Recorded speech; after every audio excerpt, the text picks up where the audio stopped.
Emily.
Good morning. Kristen.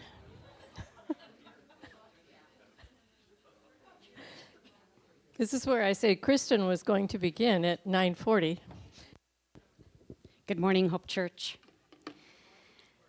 We're so glad to see all of you out, and the little, some of us that traveled together to Oman over here are talking about, do you remember the sunshine and how warm it was? We were complaining of the heat. So back in November, 13 Hope Church members and friends flew 14 hours to spend 9 days in Oman. Those days were filled with experiences of cultural immersion. Can you imagine being woken before dawn to the call of prayer coming from multiple surrounding mosques? Learning about the history of Amana Centre and the history of Oman, visiting the stunning Royal Opera House, and I have to break and tell the story. I'm breaking my own rule. I'm going off script.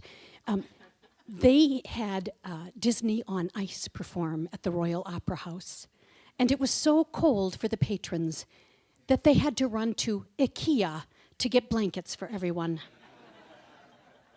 It's a multicultural place.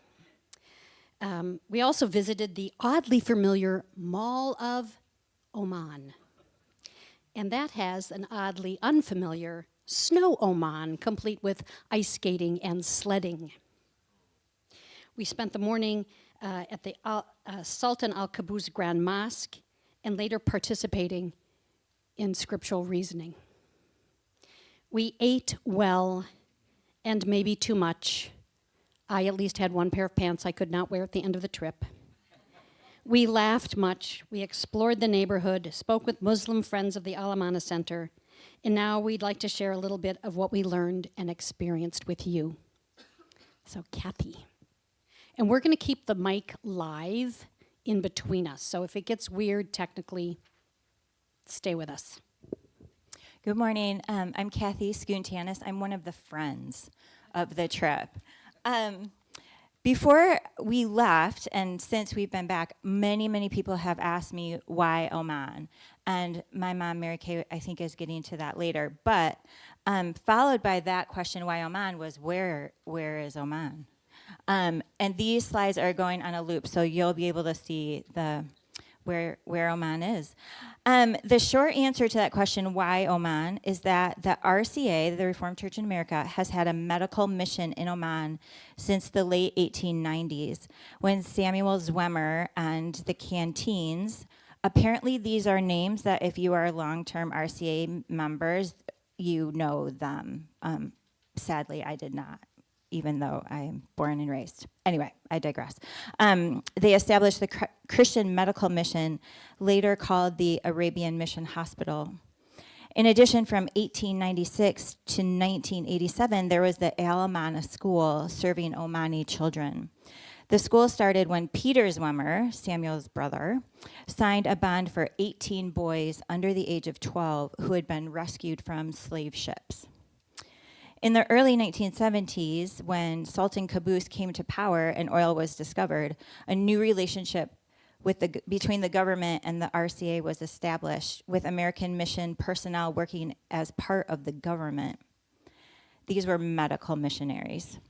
Even as Oman quickly became a prosperous country, Sultan Qaboos maintained a close relationship with the RCA medical missionaries. I'm also going to digress, Kristen, I'm sorry. It was really cool for me and very interesting how many Omanis knew of the Reformed Church in America and knew names that I grew up hearing around my grandparents' house. So there's a little cultural, I don't know, split. It was weird but cool for me hearing these names halfway across the world. And now Steve Norden. Thanks, Kathy. As Kathy's already articulated, the Reformed Church has had a long history in the Sultanate of Oman. And with the transition to a petroleum-based economy, the mission in Oman was no longer focused on education or medicine, but more toward building bridges of understanding between persons of various faiths, principally Christians and Muslims, although other faith traditions have been now incorporated into that conversation. The reservoir of goodwill that the Reformed Church in America has built over 125 years continues even to this day. We're very, very fortunate to have Justin Myers as our executive director. What Kathy didn't mention, which I think is pretty special, particularly because her sister Gretchen is one of our pastors, is that in 1964, Mary Kay's father and mother, and Kathy's grandfather and grandmother, as well as Gretchen's, spent 3 months in Oman as medical missionaries, and Dr. Paulman's service was so highly regarded that when the transition was made from the Reformed Church in America to the Omani Ministry of Health for the healthcare system in Oman, Dr. Paulman was invited back to Oman to be part of that Reformed Church in America delegation. I think that's quite remarkable. There is so much more that we could tell you. Gene and I had our day in the sun a couple of years ago, so we're just going to hand off, and I believe Doug is next.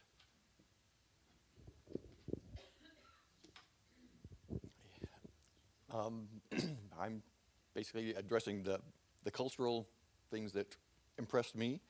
And it was amazing to see the history and culture of Oman still evident all around the country and coexisting with modern new buildings and cell phone towers. From the courtyard of the Amana Centre, and there has been a picture up here, you can see the remains of Portuguese forts from the 17th century. During the day, wherever we went, the calls to prayer reminded us of religious practices that have been observed for generations. The tour we took of the Niswa fort gave us insight of the defenses of its time, and climbing to the top of the fort gave a panoramic view of the city that has grown around it. The old markets are called souks, and we visited the ones in Niswa and Muscat. There we saw traditional goods alongside items marketed towards souvenir hunters. There's also a very large mall with modern stores and even a snow park. The beautiful Royal Opera House and the National Museum display the rich history of the country and show the Omanis' appreciation of world-class entertainment. We learned quite a bit about the Islamic faith and how we share many of the same beliefs. While we visited with invited guests at the center, I found it interesting that the young men there worked at modern jobs and had interests similar to young American people, yet wear the traditional clothes worn by their ancestors. And the people were all friendly and gracious, and they made our visit very enjoyable and very memorable.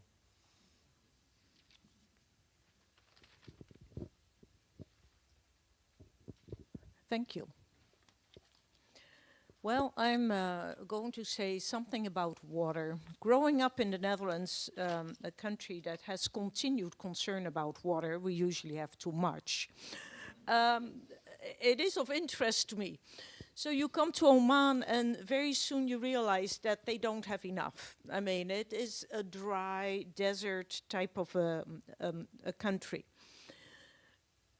Another thing that you notice is the hospitality which is expressed in coffee and dates. Whenever you come someplace, it's coffee and dates. Well, to grow dates, you need water.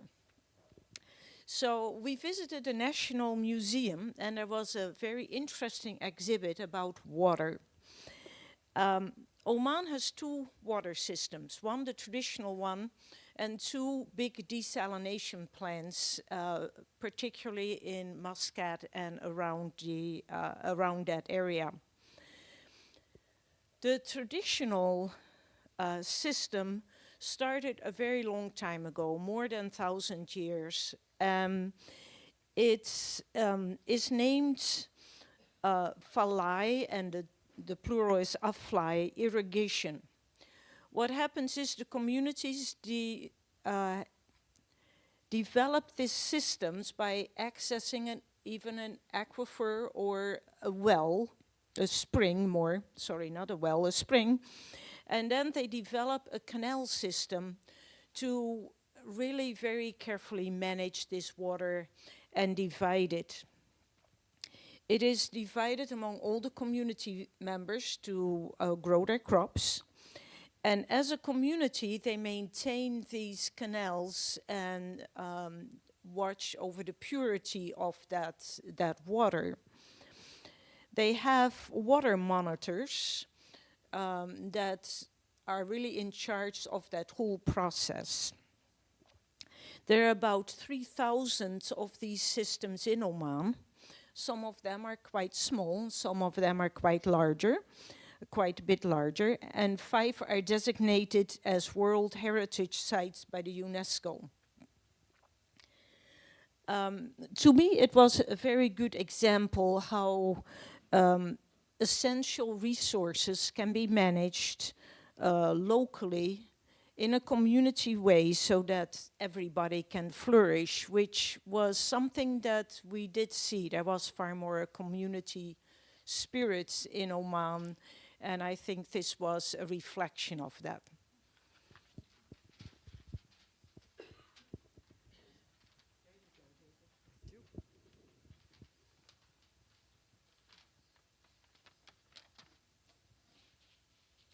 Good morning. The thing that I found striking was the fact that it is a Muslim country and the Christian churches flourish and are allowed to, actually the Sultan granted land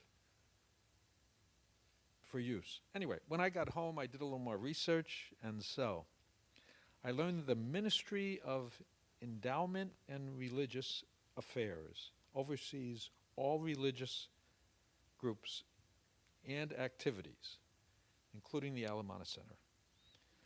Oman is open to all religions, but you can't proselytize. Proselytize is only permitted privately in legally regulated houses of worship and Islamic propagation centers. For example, the Grand Mosque has a visitor center where volunteers answer questions and provide insights about Islam. And we actually all went and participated in one of those. The Sultan gave land to the Christian denominations to share. So, which sort of amazed me when you think about it, if all of the Christian groups in even Holland, Michigan had to share a space, which means, and have offices. And so big meeting rooms like this, you would share with a half a dozen other folks who may not believe the way we do. So anyway, it was interesting, and yeah. Okay. Who's next?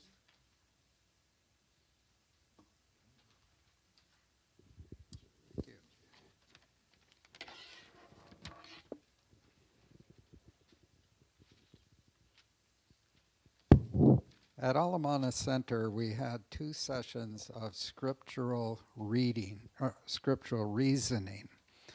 Scriptural reasoning is a method that facilitates interaction between people of different faiths.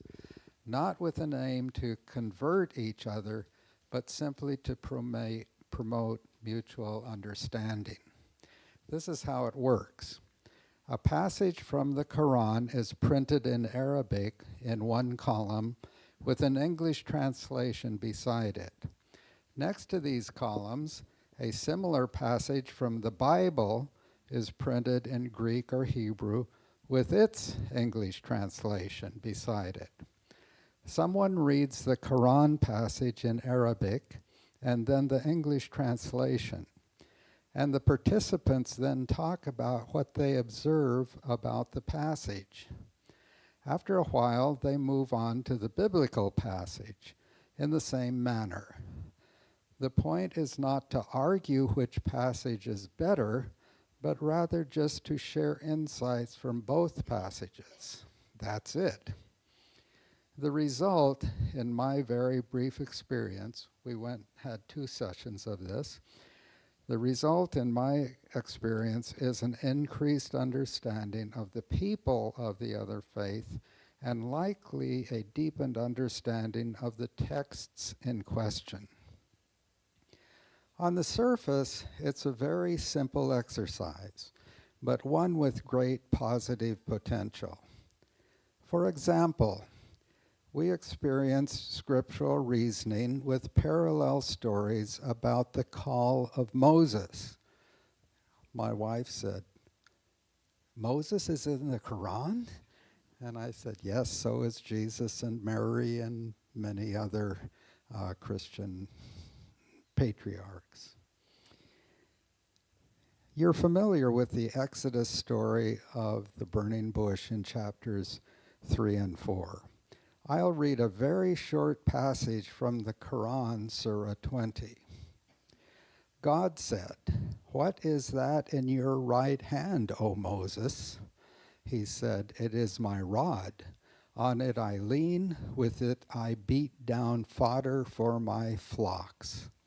God said, "Throw it, O Moses." He threw it, and behold, it was a snake, active in motion. God said, "Seize it and fear not. We shall return it at once to its former condition." What I found interesting in the Quran's version of Moses' call was his answer, including what the rod's use was. This minor addition to the story that was familiar to me from the Bible made it clear that the rod would no longer be simply an agricultural tool, and no longer either would Moses any longer be a shepherd. Man and rod would soon have very different purposes. The Quran opened for me a new understanding of the event. I found this practice very interesting, and I would be interested in putting together a group of Muslims and Hope Christians to practice scriptural reasoning here in West Michigan. Who's up?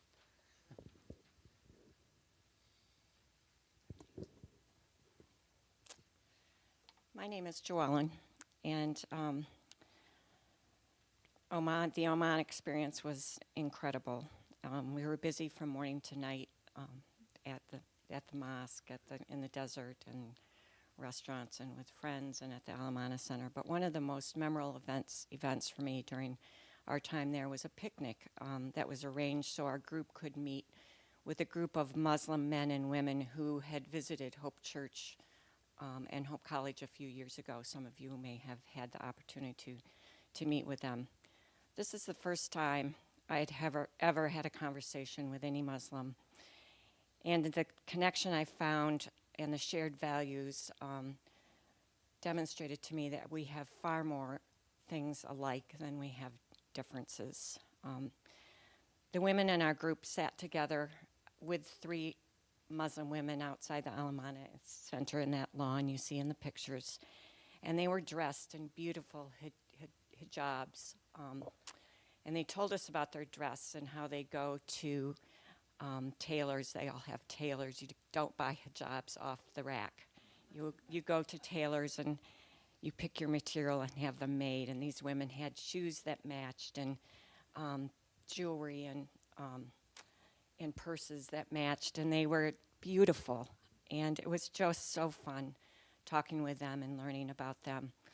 They told us that when they came to America a few years ago, when they had been selected to come, they were really frightened at the thought of coming to America. And some of our conversation focused on guns and violence, a lot of our conversation actually that night, and how we live in this society with that fear, and how they were afraid to come here, and how their parents had to have a little bit of discussion with some officials at Hope College to assure them that they would be safe here in Holland.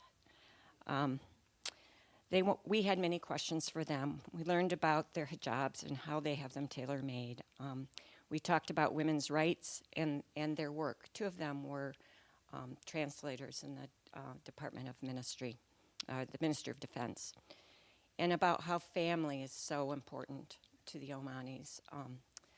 They work during the day, but they spend their weekends together as families, and their love for their country, their love for the Sultan. And we learned how the autocracy they live under provides a deep sense of safety and security, which was surprising to me. They lose some freedom, but they are safe. And how families take care of families, and how so much of Oman and their behavior is for the common good. It was an amazing evening of learning and laughter and friendship that I'll never forget.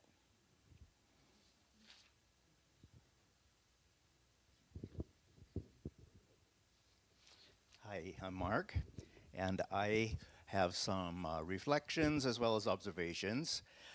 The Middle East is the home of the Abrahamic religions, the three big ones, Muslims, Christians, and Jews. They all look back to Abraham in their scriptures and in their imagination. Abraham is their father. And so we grew up the same as an extension of the Christian church. And so there was always such a huge disparity, a separation between those religions. Abraham had Isaac, the child of promise, but he had another child, an older child, Ishmael, who had his own story. He was sent away, but he was protected, and lots of descendants.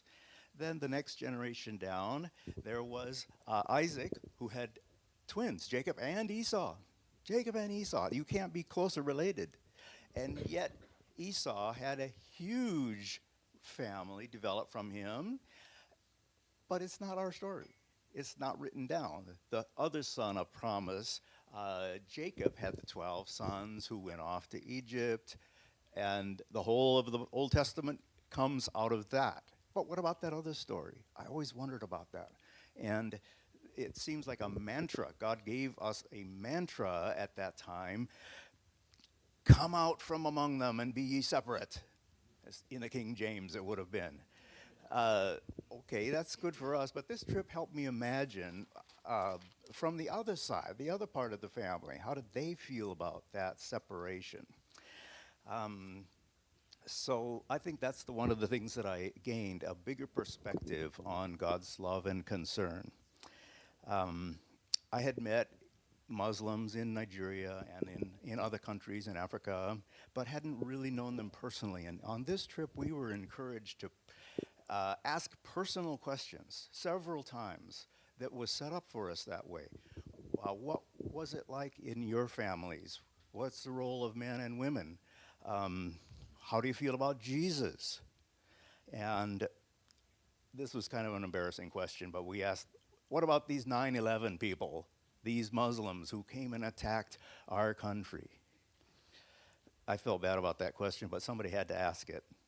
And the answer was, that's not Islam. That is not consistent with Islamic beliefs.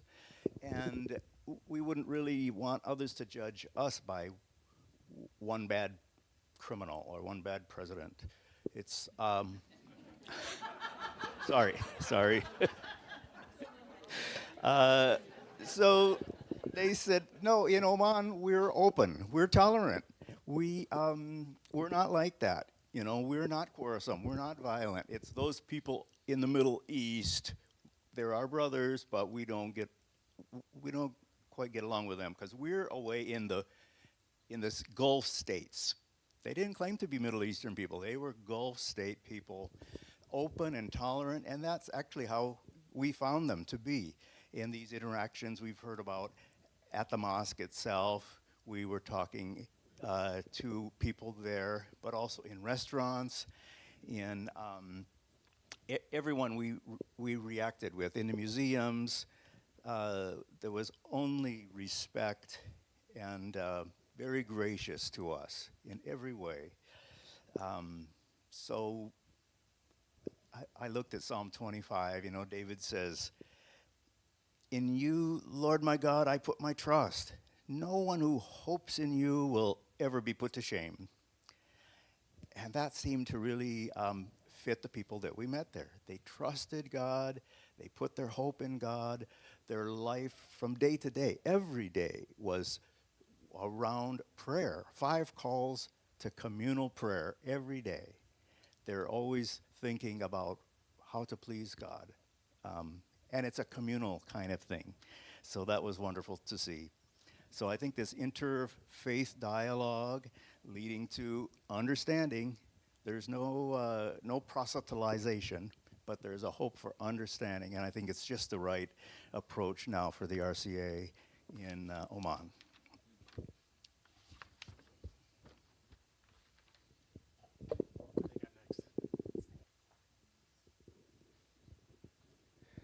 Hi, everybody. I'm Kevin. Am I the last one, Kristen? Oh, boy. I just thought of that. This can go 2 ways.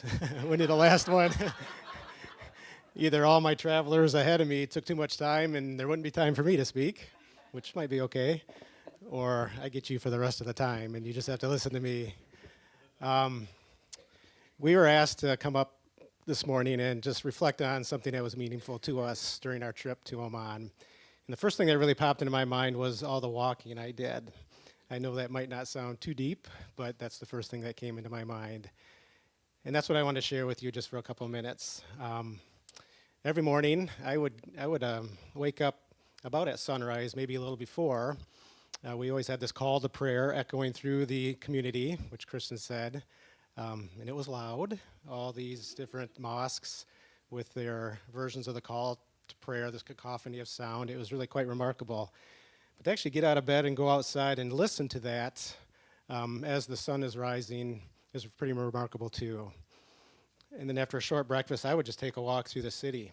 And we were in an older part of Muscat where you've got the old cobblestone streets and the windy pathways. And that I remember that first morning going out, I actually felt pretty uncomfortable. It also hits you that I'm in a place I've never been before.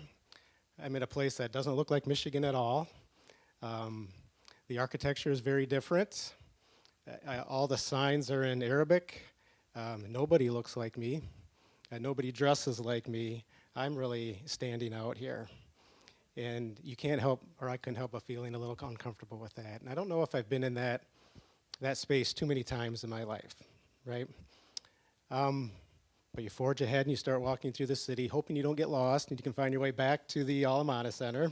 That's number one. You really pay attention to the twists and the turns. But I would head towards the water. And they have a very, very nice waterfront in Muscat that you can walk along the path for miles. It's really, really beautiful. As the sun is coming up, and every day there was not a cloud in the sky. There were blue skies, bright sun, except for the first day we arrived, they had a sandstorm, I guess, and everything was pretty hazy that first day. But after that, it was just gorgeous. The other thing about walking in the morning, it's really quiet. The only people out on the streets are the sanitation workers, spraying down the streets and the sidewalks to clean them from the day before. And I think the cabbies at the taxi stop. I would walk by them every morning and I would recognize these people, the same men, taxi drivers, sitting there outside of their cars waiting for customers. And I think they got to know who I was, honestly, as I walked by every morning as this American, kind of dressed differently than them. One last story is that I found really interesting in the morning is walking through the souk. You've seen pictures of the souk up here and just how full of energy it is when it's open, and all of the merchandise and wares on display. Lots of people, lots of lights, lots of color. It's not like that in the morning. It's like magic. Everything disappears. All of those things that they have set out, their things that they're selling are gone. They're under a tarp or pushed back into the storefronts. And one thing I didn't realize as well before I went to Oman in that souk is it's all indoors.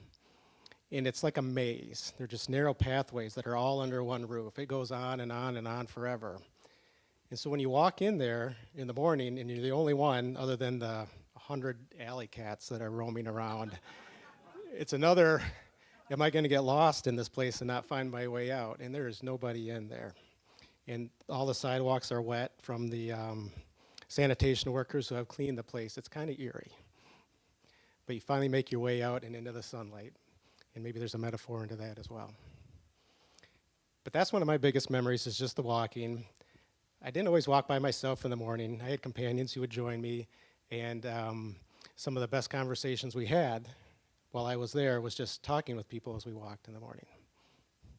So I didn't take up the whole time, Kristen. So this is the question and answer period. So now we're just going to open up for questions, and we have like a half an hour. We really wanted to give you a chance to ask questions, and if you don't, Steve and Jean and I will ask questions of the group. So. Oh, good. Oh, thank you, Gordon. We didn't put Gordon on the schedule because he does have to preach today. All right. Thanks for all that our crew shared. I was just thinking a couple of reflections to share with you. One is on the interplay of religion and political structures. And it's very compelling when you go there. This is a nation in which Islam is the national religion too. It's an Islamic country and it's an autocracy. And Mohammed, one of our hosts, the staff person at the Amana Centre, he's a great PR person for Oman. He loves his country, he loves his leaders, and talk about autocracy. I talked about that a lot with, first with, Justin's colleague who was with us first. Josh, yeah, it was wonderful, Josh Bode. And a couple of days in, I think, boy, they've really drunk the Kool-Aid here about how, autocracy is good and can go with religion. I was a little bit judgy about that. And then you start to think, I guess I've been drinking some Kool-Aid too, about democracy and Christianity. And I don't have this all sorted out, but how maybe I conflate those things too. Most of the people in the world who are Christians don't live with that way. They have to figure out under a different kind of government and system. In some of the tumultuous times we're dealing with now, that there's not an inevitability about the benevolence of democracy. Democracy is a majority rule. And if a majority decides something, that can be for the good or that can be imposed in ways that are harmful. And so it's made me think more about, for us, for Christians, what's our distinctive witness in the midst of any circumstance that we're in? And I think that's something that we're needing to explore as a community in a democratic country, in an autocracy. I don't have it all figured out, but it was very thought-provoking and something that I want us to be able to engage with as a community. The other piece is just we use the word privilege in positive and negative ways. To be able to travel is a wonderful opportunity that not everyone has. And I try to not take that lightly. And part of the opportunity it gives you is just to see people who are very, very different than you, just trying to do the same thing. They're trying to make a living. They're trying to find their way. They're trying to figure out this thing called life. One of my favorite memories is at Muhammad's family farm, which we went out to for dinner, and it was the date farm, and so you see all these things, and just this incredible meal, and I got to play soccer with the kids. You'll see that in there. But there was a little girl, we interacted almost mostly with the men. The women prepared this beautiful meal, I'm kind of sorting that out, why aren't we, interacting with the women? But then it was the youngest daughter of Muhammad's brother. And she was in this really fancy dress, and she was just doing her best to show that she had no care about us noticing her at all, except she very much wanted us to notice her.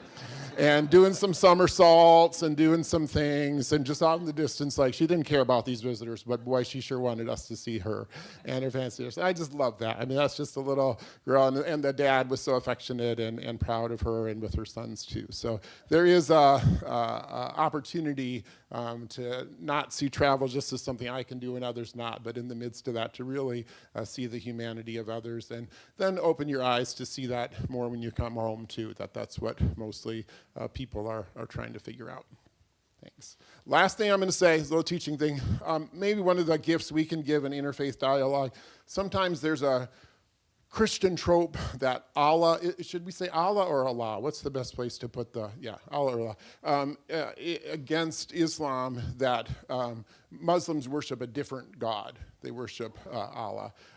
The Christians who speak Arabic, they worship Allah. Allah is simply a name for God. If we would do that with our Jewish colleagues, if another religion would say to us, oh, we worship a different God, it really is a negative, a harmful trope. And as much as we can simply say, no, that's Allah, that's God for Muslims and Jews and Christians, I think that's one piece of understanding and truth-telling that we can do.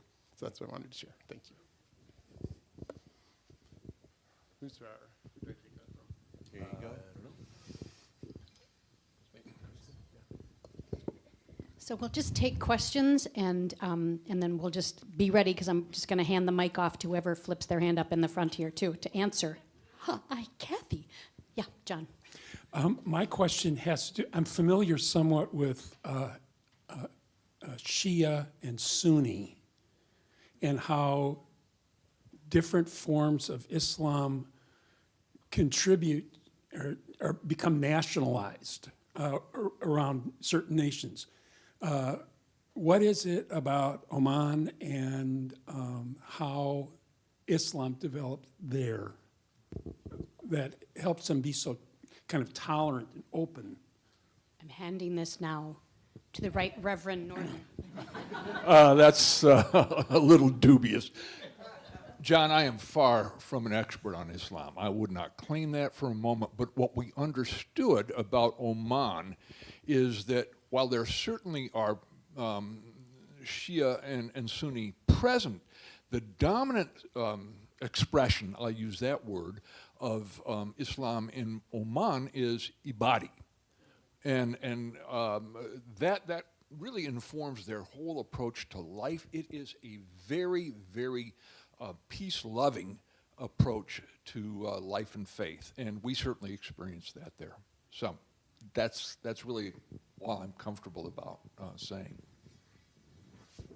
And I'll just add to that all of the, if you are Sunni, if you are Shia, if you are Abadi, when the call to prayer comes, you just go to the closest mosque. Right? So for us, that we walk past churches, plural, to get here in the morning, and sometimes I think about that. I think another dynamic going on, every mosque is good for every Muslim. There's no arguing it's not allowed. And a big part of the story that we understood was the Sultan, who was the Sultan for 40 years, very benevolent guy. When they got a lot of money in the 1970s, and Kathy mentioned that right at the beginning, they got money at the very beginning of the oil, well, it was 1970s. This Sultan decided very benevolently to improve his country, and he stuck with that his entire life. They have roads everywhere, schools, medical facilities. So it's amazing that way.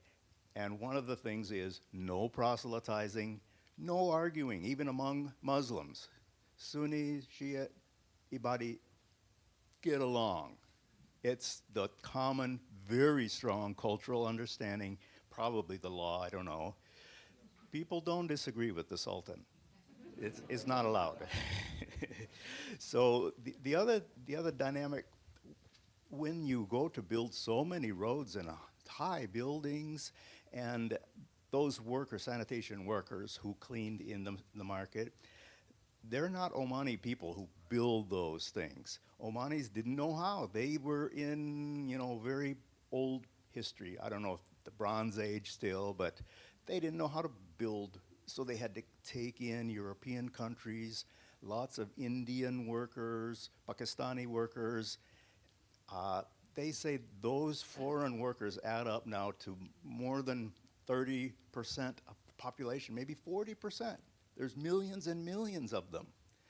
And the very strong understanding is they can worship any way they want to, but the Sultan will give them a land, maybe 100 acres or so. I don't know how much it was, 200 acres, a lot of parking lot, but all the Christians were right there in that little spot. And there was a place for Hindus, which we got to visit, not Christians. So that's a different 100 or 200 acres from the Sultan again. So that dynamic was very strong every day. Other questions? I just had one other comment on that. One thing that I found interesting is their day of worship is Friday. So it's completely different from our culture. And one thing about the prayers, when I was asking one of them, they were saying that if the call to prayer comes and you cannot get to a mosque, you pray where you are. And they're very fastidious about this. I noticed they have ablution rooms.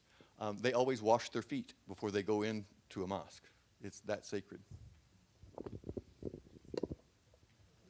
Reformed Church. Comment. I'm going to speak for the RCA. We should never forget that Samuel Zwemer, when he went to the Middle East, went to tell people about Jesus. He didn't go to start a medical mission. He didn't go to start an educational mission. He wanted to tell people about Jesus. And he found out that he couldn't do that, but he kept doing it anyway.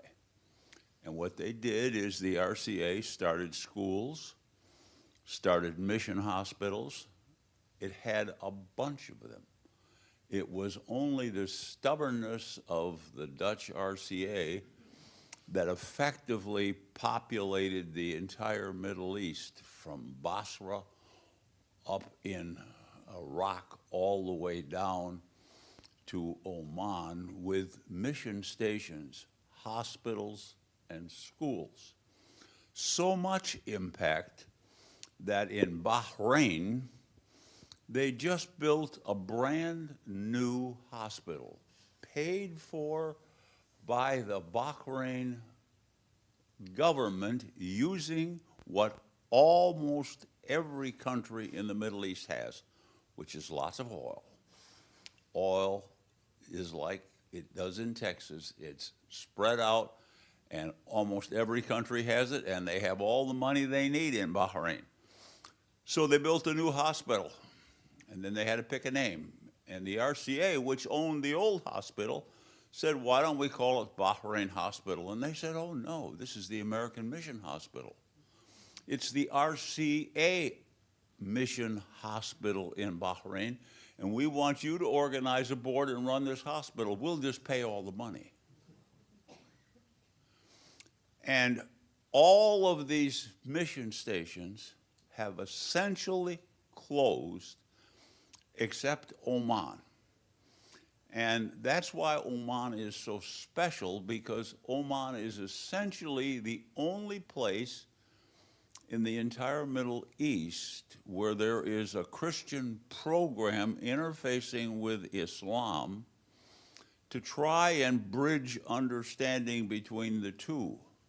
And we're very fortunate to have Justin Myers there, because, you know, we could have some dummy like me who thinks he's going to get up and preach a bunch of sermons to Omanis. And fortunately, I didn't have enough, they didn't ever think about sending me for that. But Justin has built really on the premise from before. So this is an interpretive center that is hosted and allowed by the Omani government.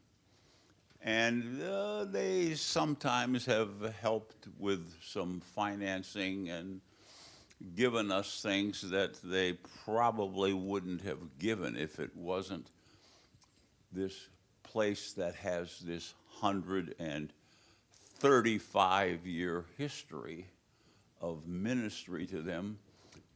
And it conceded a long time ago that it wasn't going to make a bunch of Jesus followers in Oman. But we can't forget that the reason we are there is to make them open to Jesus. That's why we are still there.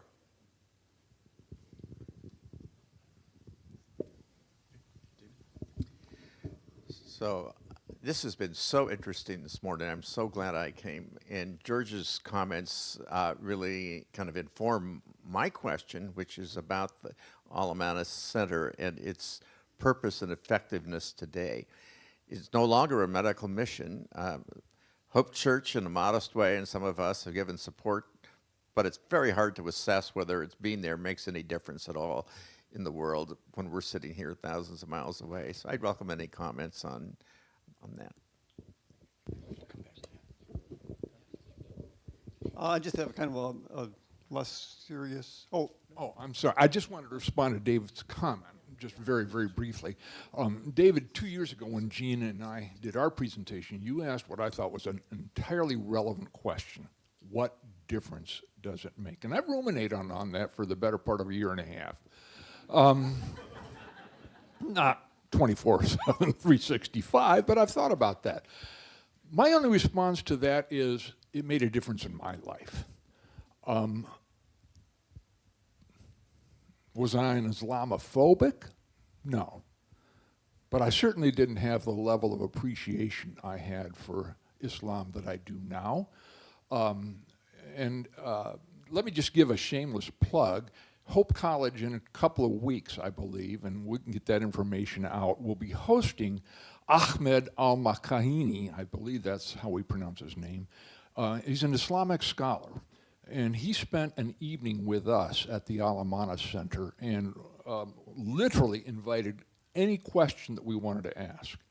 And it was, for me, and I gather for some of us, just a very, very profound time of building bridges of understanding with a faith about which I knew next to nothing. So, in that sense, I can only speak personally that my time at Amana and in Oman has made a difference in my life. I heard mention of dates and coffee, so I'm wondering about the dates. How were those dates? Were they compared to like go down to Myers? Were these like much better? Totally better, huh?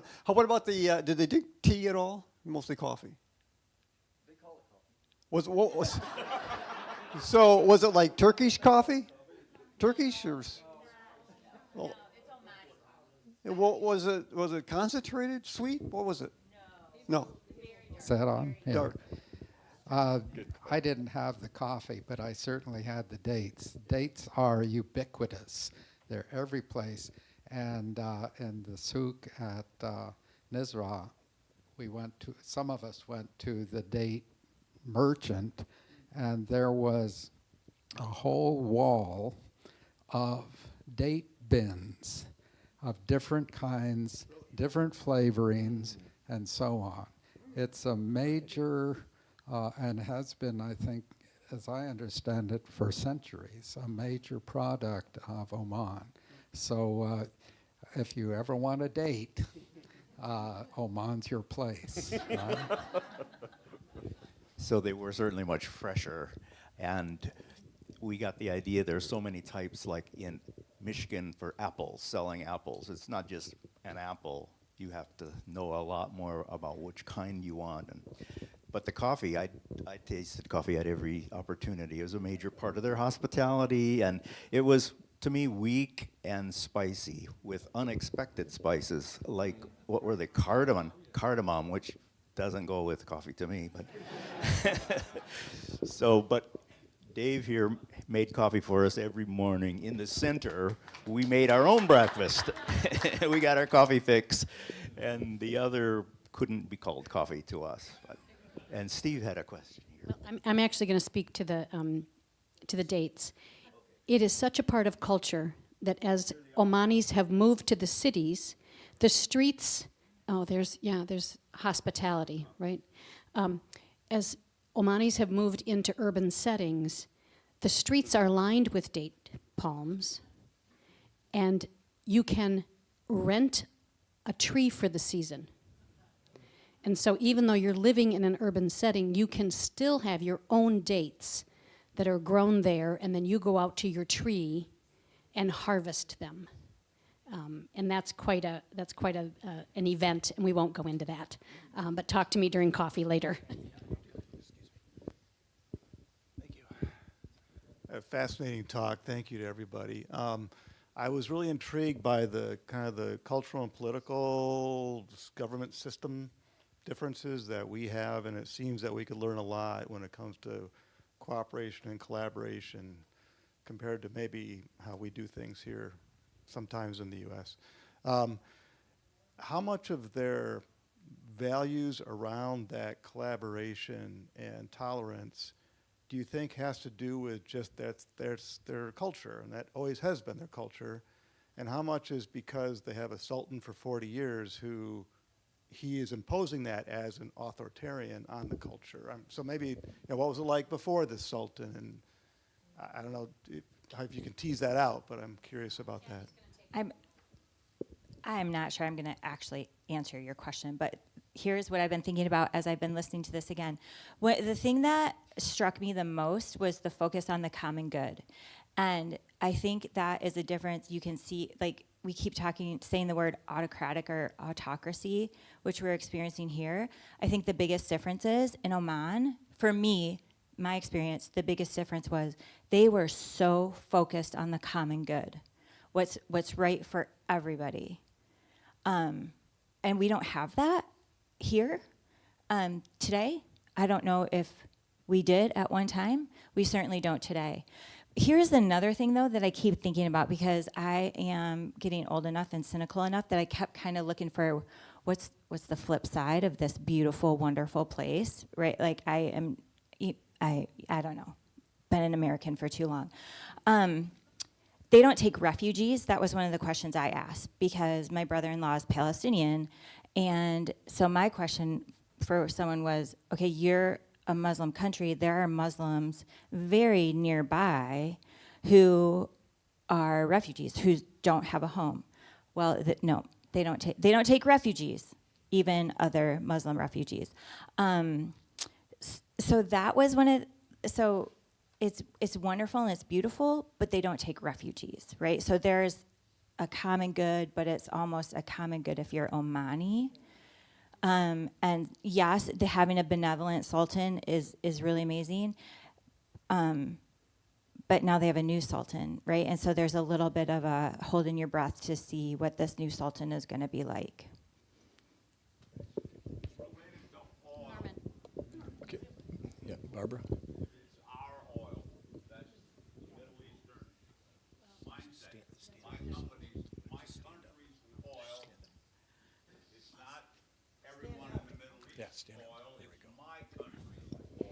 Actually, I'm going to let Norman speak, but I'm going to. He's going to continue to answer the other question, and then. Yep. One thing that I found very interesting. Oman had slavery until the 1970s. They were slave-owning people. And I didn't sense any prejudice against black people because they were importing black slaves through the 20th century. I didn't see any rejection or prejudice against the descendants of those slaves.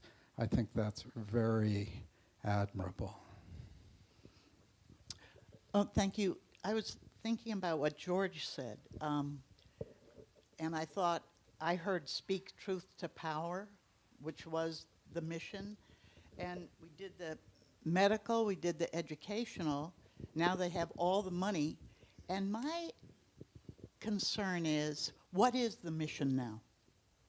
Is it to fit in? You get what the Sultan allows. I was fortunate enough to go to Ethiopia in 1966 on a Hope College program. And the emperor also allowed churches. It was great. He gave any church land. They couldn't build a church, though, until they built a medical station, which he then sent doctors. And then they still couldn't build a church until they did a school, to which the government sent teachers. And there was only one mission station when I was there that had gone far enough to build the church. So it was very interesting, and I hear a lot of parallels. But what about Sharia? What about the workers who come there and are treated differently? Are we supporting that? Is that our mission? And it goes to Dave's question too. Like, what is our mission there now? It seems to me it's beautiful, but I don't know, are we speaking truth to the Sultan? I would say no.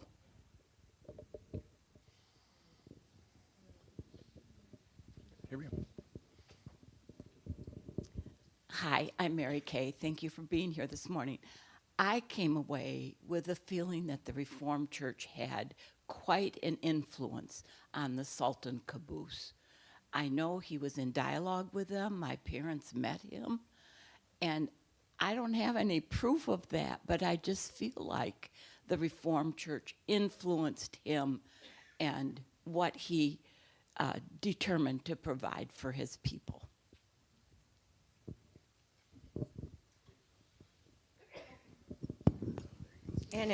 Hi. And I feel like in relationship to that the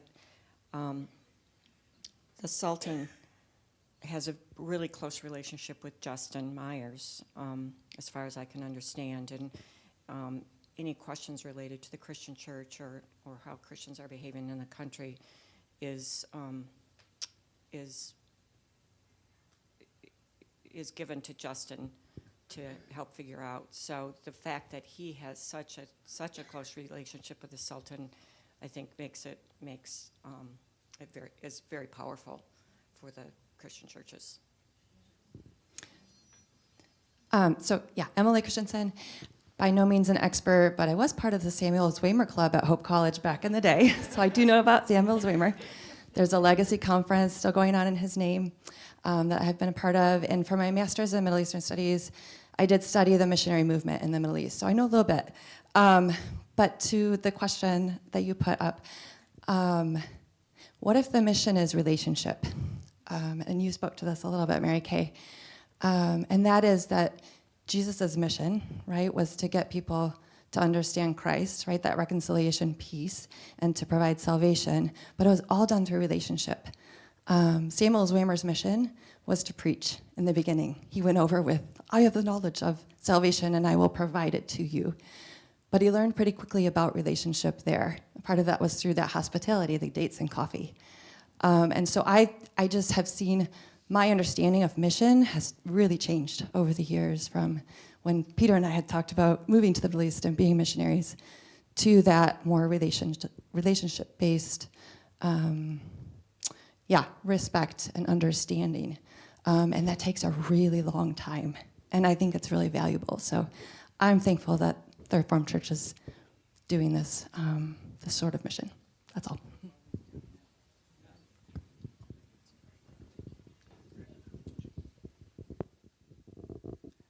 I was, for a couple years of my life, a part of a mission in another part of the world, Zambia.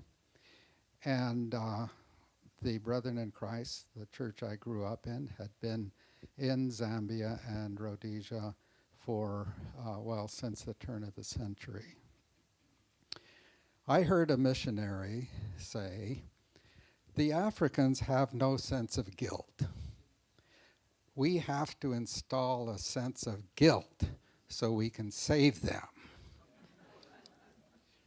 I have suffered with guilt my whole life.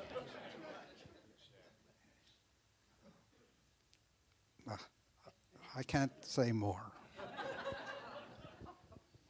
Thank you. Thank you immensely for sharing your experiences. Yes. If you have more questions during gathering time, during coffee, that's a great time to engage them in more conversation about their experiences. Thank you. I remember, was it the Sultan or was it in Bahrain? The famous statement that was said to RCA people, "You were here before oil." The Reformed Church in America has that famous history. You were here before oil. And if I can tell you, yeah, when I worked in the Resource Center in the RCA, a new RCA missionary went to the mission field that he was going to be responsible for the first time. And he got off the plane, and they greeted him with a whole lot of history. And he came back and he walked into the Resource Center and he said, "I need some books. They know more about the history than I do." And I said, "Well, we have this series. It's called the RCA Historical Series. And we have a lot of books written about the history in the RCA related to the mission." So, yeah, those are all available. And, yep, you can read more about it, too. So I always like to point that out. I should let you know that next week and the week after that, we start a two-part series with Lynn Jappinga. You can read about it on page 13 in today's bulletin. Next week, her session is entitled, "What is Christian Islam?" And it'll be a brief overview of church and state issues in United States history. What did I say? Oh, goodness, I still have that on my head. Yes, thank you. And February 15th, how is Christian nationalism playing out in current American politics? So those are the next two-part series that Lynn Jappinga will be leading, and we hope to see you back next week, too. So thank you.